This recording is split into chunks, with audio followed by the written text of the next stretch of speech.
週はちょっと趣向を変えて小説風に7月の3連休に行った海の様子をお伝えします。今後の動画作りの参考にしたいので、よかった、面白かったと思ったらグッドボタンで教えてくださいませ。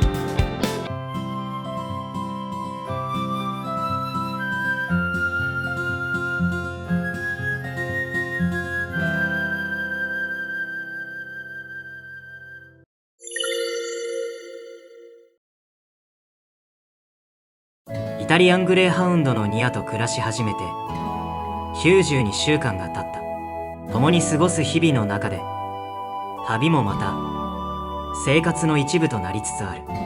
2025年7月3連休、飼い主は地図の片隅、房総半島の先にある野島崎の名に心を躍らせている。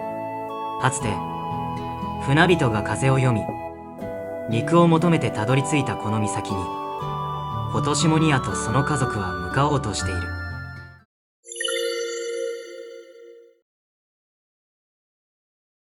午前4時半、夏の黎明がまだ眠気をまとう頃、飼い主は旅支度を始めた。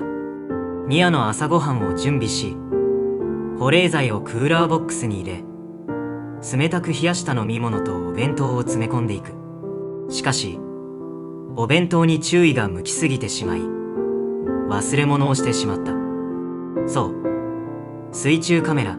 こうした抜き落ちは旅の常でもあるが、痛恨の極みである。5時半、ニアを乗せた車は高速道路へ。アクアラインに入る直前で渋滞に巻き込まれたが、30分の足止めで済んだ。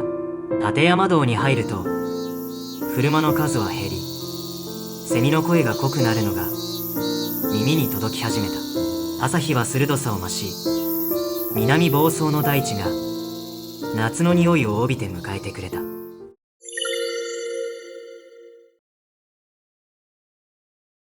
磯笛公園に到着したのは午前8時前だった。駐車場はすでに半分ほど埋まり、色とりどりのテントが夏の光に鮮やかに揺れていた。野島崎灯台の方では夏祭りが催されるようで、テントを張って待っているようだった。灯台は明治の息吹とともにこの地に立ち、140年近く海と空を見つめてきた。この日も灯台の白い塔はまっすぐに立ち、青空を切り裂いていた。ニアと飼い主たちは観光客の波を横目に静かにテントを設営し、シュノーケリングの支度を整えた。この時点ですでに飼い主は汗だく。気温は34度、水温は27度。まるでぬるい露天風呂にでも浸かっているような陽気だった。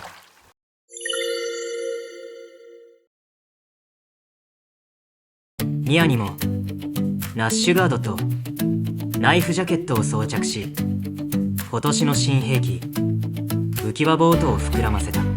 だが体重の軽いニアは浮き輪ボートを揺らす小さな波でも簡単に姿勢を崩してしまい、何度もボートから海に落ちてしまった。けれど今年のニアは違った。海を怖がっていたかつての姿はなく、海に落ちても慌てず泳ぎながら近くの家族にすり寄り身を委ねていた。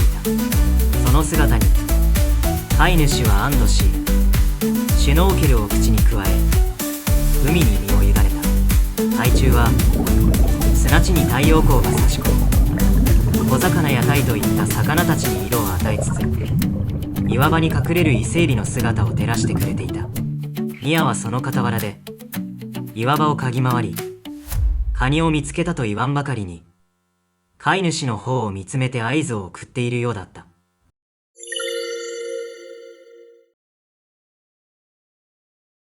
昼は昨晩のうちに買ったおにぎりと菓子パンで軽く済ませた。ニアには専用のおにぎりと経口補水液、熱中症に配慮しながらニアと飼い主は短い昼寝をとった。潮風がテントの幕を優しく揺らし、暑さの中にも心地よさがあった。午後2時、満潮を迎えた海にもう一度足を入れる。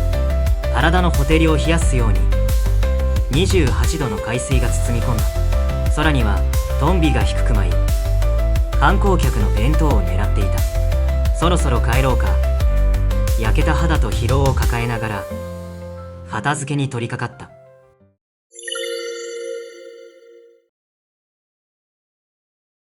午後4時、機材を車に積み込み、渋滞を避けて海沿いを走った。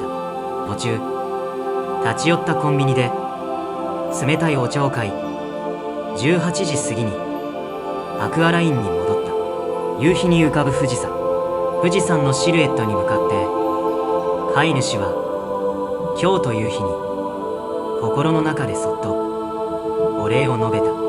ミヤは毛布にくるまり眠っている。旅の終わりに見るその静かな寝顔が次の旅をまた誘ってくる。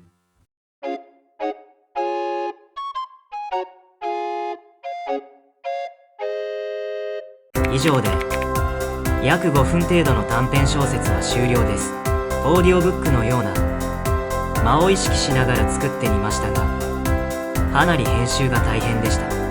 引き続きさまざまな試行錯誤を繰り返しながら楽しいニア日記を作っていきますので、ぜひチャンネル登録とグッドボタンをタップしていただき応援をお願いいたします。